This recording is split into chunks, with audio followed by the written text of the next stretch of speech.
Hey folks, this is Mr. Clapp, and I want to explain how to fill out the lunar phases in motion worksheet using the tutorials provided. So I'm pulling this up on my phone.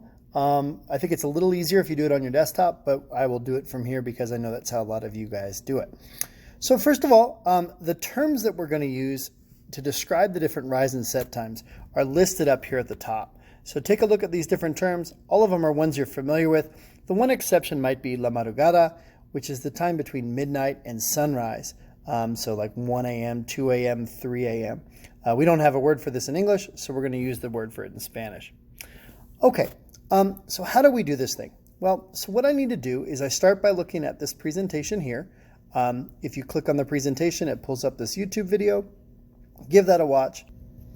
Once you're done watching that presentation, you need to pull up one of these two simulations. Now, I think the second one's pretty easy to use, but for some reason, part of it doesn't show up on my phone, so I'm going to use the first one. If the second one is better for you, go ahead and use it. So for the purposes of this simulation, we really don't care about the bottom half. All we care about for filling out this worksheet right now is the very top part, where it shows what happens in the sky. So this is a view looking south, one we should be familiar with at this point.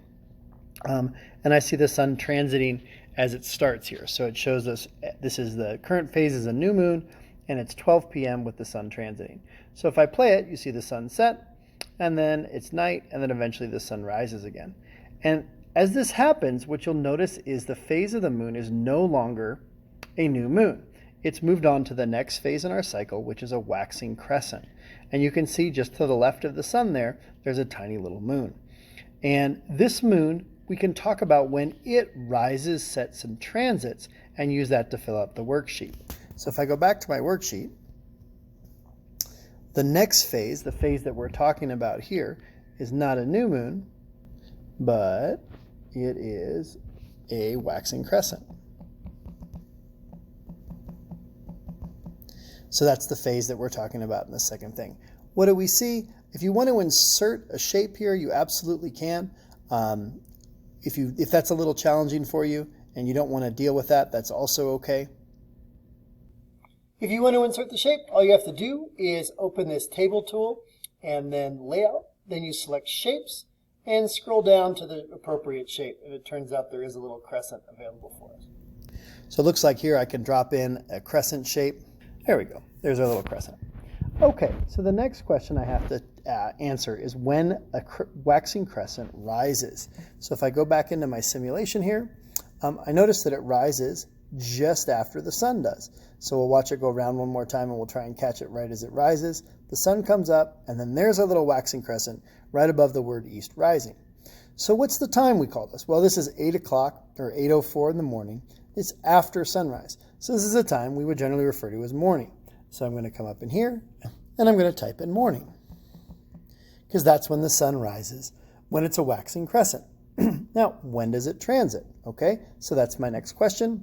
Go back to the tutorial here, hit play, and again, transit is when it reaches its highest point in the sky due south. And it looks like it's doing this at about 2:15 in the afternoon in this case. And that would be the afternoon. So I go back into my worksheet and go into here, and this is afternoon. All right, and then the final question is when does it set? So when does this phase set? Go back in, hit play, and right about there is when it's going below the horizon to the west.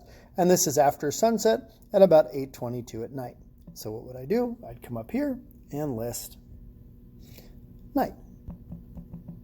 And I just keep going on. Go on to the next phase. Once you figure out what that is, write it in. What we see, you can put in the picture if you want, and then go through the same process. That's how you use this simulation to fill this out.